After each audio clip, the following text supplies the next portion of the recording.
there's something very democratic about it because there have always been, we've had great judges from year one, Martha Stewart, then P. Allen Smith, and then John Danzer, and this year Dominique Browning. And these are professionals in the design world. But as we all know from American Idol and Dancing with the Stars, that the people's vote counts. And so we had 206 ballots counted, and 22 votes were allocated to first place. I am really excited about the people's choice because this isn't a dark horse. This is a front runner from the very beginning. Whose arm, year one, whose arm I had to twist. He wasn't going to participate. And I said, Jeffrey, you have to. Jeffrey Nimmer, rustic planter of East End Garden Design. By the people's choice, please accept a blue ribbon.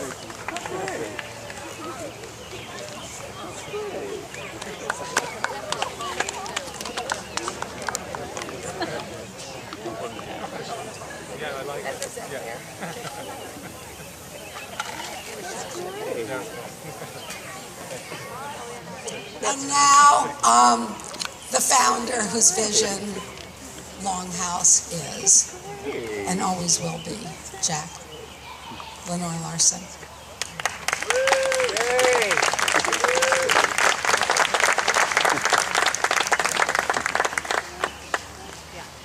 Good afternoon, and we're glad you're here, and we're glad it's not raining, and we're pleased to have Dominique Browning with us.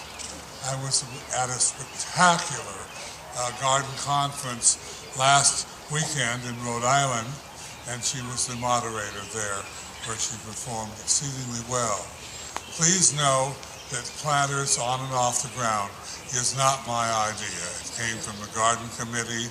They said planters are becoming ever so much more important. We have them on rooftops. They're international. They can be moved. They can be perennial. And let's do something about it. And we are. And we will continue to. And next year we will vet the entries, and we will have a curator to place them. But we're pleased with the people we have today. We're pleased that you are here.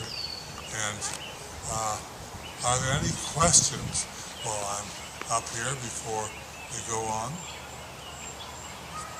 If not, I present Dominique Browning. Dominique, in my memory, was editor of House and Garden magazine for many years, and very successfully. And more, our favorite part of the magazine was the end, the garden section. She's written 5 books, a recent big one, and a small one called Slow Love.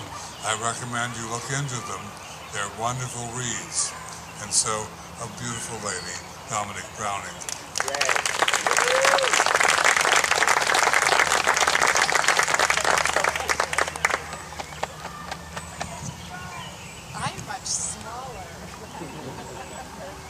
I'm much smaller than everybody here, clearly. Well, I'm delighted to be here. Thank you for having me, and thank you for the honor of being a judge. This was a really, really difficult choice, and I can see that I threw everybody a curve, and I'm delighted to have done that. When I saw these pieces, of course, this morning, nobody was in the garden. It was very quiet. And of course, I don't know whether you know, there are never name tags. You don't have any idea who made what.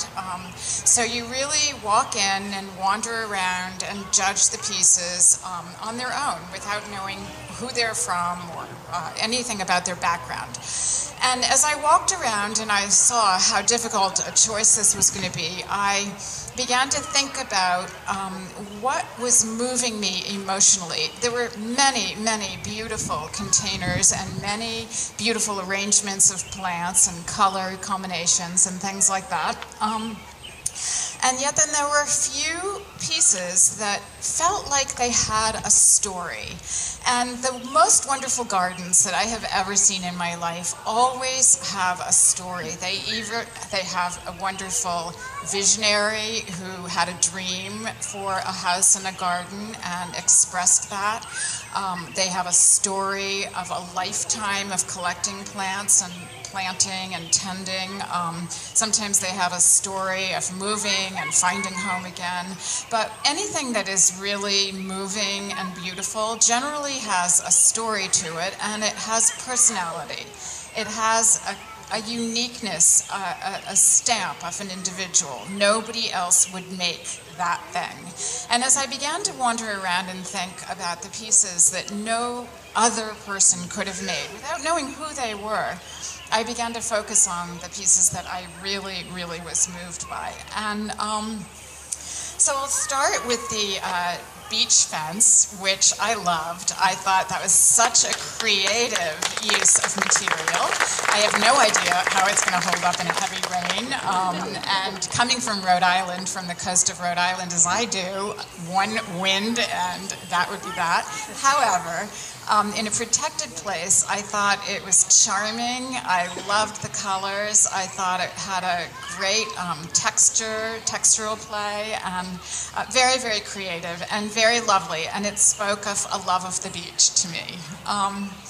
And then the next one, Tony Piazza, I thought was so elegant. A very, very beautiful use of metal, and a beautiful use of color, very subtle color, chartreuses and these maroon plants, and the verticals and the horizontals I think worked very well together. And I liked the tension between the two pieces, and in fact we pushed them a little bit closer together so that they would really speak to one another. And I think that's a very, very elegant piece. The rustic planter just blew me away. I loved that one, and so I'm very happy for the People's Choice. I loved the brutality of it. I loved the sort of machismo, you know, and those begonias are fantastic. I don't know how they will do in bright sun, but we're not going to worry about that. I think I took 1,000 pictures of it. I love the texture of the bark against the texture of the leaves, and when those plants come in at the top, the paradise, that will give a nice umbrella to those begonias. But I thought that also just had such personality and verve, and I was fascinated by that piece, really terrific. In third place, Tracy Jamar. Am I pronouncing that right? Where are you? There you are. And you look like your planter in this wonderful, you have this wonderful woodland color palette to the way you're dressed, and you're pale, and you look like a creature who hides in dappled shade. I was quite fascinated to see you. I think that piece is very, very elegant. I love how it is its own world into itself, and the planting combinations were beautifully chosen. I can see that there's going to be a progression of blooms and very subtle blooms, and it's a lovely combination of textures, really, because in the garden in shade, what you're really thinking about is the textures of the greens and the mosses and things like that. And very clever. Anybody can take a tree stump and hollow it out. Well, not anybody, but a lot of us could, and you could get somebody to do that for you. So there's an idea there for something you can do yourself. In second place, Kate McCarty. There you are. Oh, okay. Well, that's interesting. I didn't know anybody, so okay. Lovely. I thought that was a terrific use of, looked like found material, these metal cylinders, which actually, if you look at very closely, have beautiful detail on them. There's a kind of button, almost like a gown that gets buttoned up the back in the studs, the rivets up the back of them. The textures were gorgeous, but I loved especially the way you chose the plant material to speak to that. You know, the colors and the silvers and the purples and the sparkling kinds of greens, the combinations of plants were perfect and beautifully, beautifully arranged. So in terms of creating an entire atmosphere with your piece that it worked wonderfully. And my surprise winner for many of you, I know, and I hope that some of you will be able to come back and see this piece in a quiet time, in a quiet atmosphere. That was made by Hope Sandro. Where are you? There you are. Yay.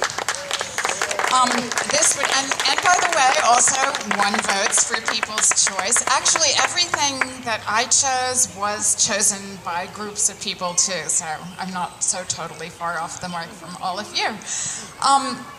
This piece moved me profoundly, and I found myself circling back to look at it over and over again, and it was a piece that every time I looked at it I thought, there's a real story here. There's something quite profound happening with this. And, you know, this cactus under the bell jar. And then I looked and thought, what is that material that the cactus is in? And it turns out to be broken plastic tubing.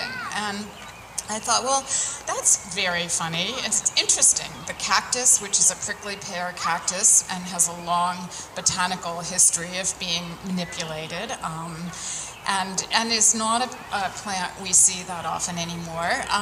And it's not a plant that you can cuddle up to. It's not particularly beautiful. It's sort of aggressively, I dare you to like me. And there's this broken, what looked like a pool hose, which is also sort of aggressively, I dare you to like me. And then there's this beautiful jar, and I don't know whether you noticed, there's a bumblebee on the cactus, and the base was perfect and beautiful, just a beaten up pieces of wood. And the more I looked at it, the more moved I felt by it, because it seemed to speak of losing a lost world, and it seemed to speak of, you know, time going by and things degrading and our built world kind of decaying, and yet we want to preserve moments of beauty in that. I spend a lot of time now, when I'm not working on Slow Love Life, my blog, I spend a lot of time writing about the environment. And there was something very moving about this piece, about the fragility and yet the endurance of our environment, and how no matter what happens, the plants come back. So I thought it had a great story, a great romance, a mystery, and that was very alluring to me. And it was quite beautiful on its own without knowing anything about it. So, just to give you a little bit of what I was thinking when I was going through this show, and it was great fun. Thank you to everybody who made something. It was really, really terrific.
Maybe they've already voted. No, there's I have 100 in my pocket.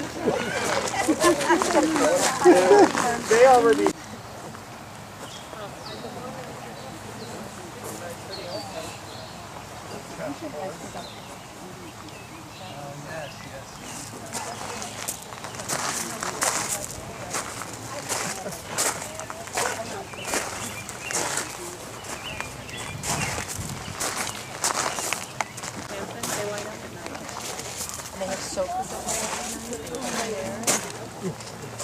Next to that was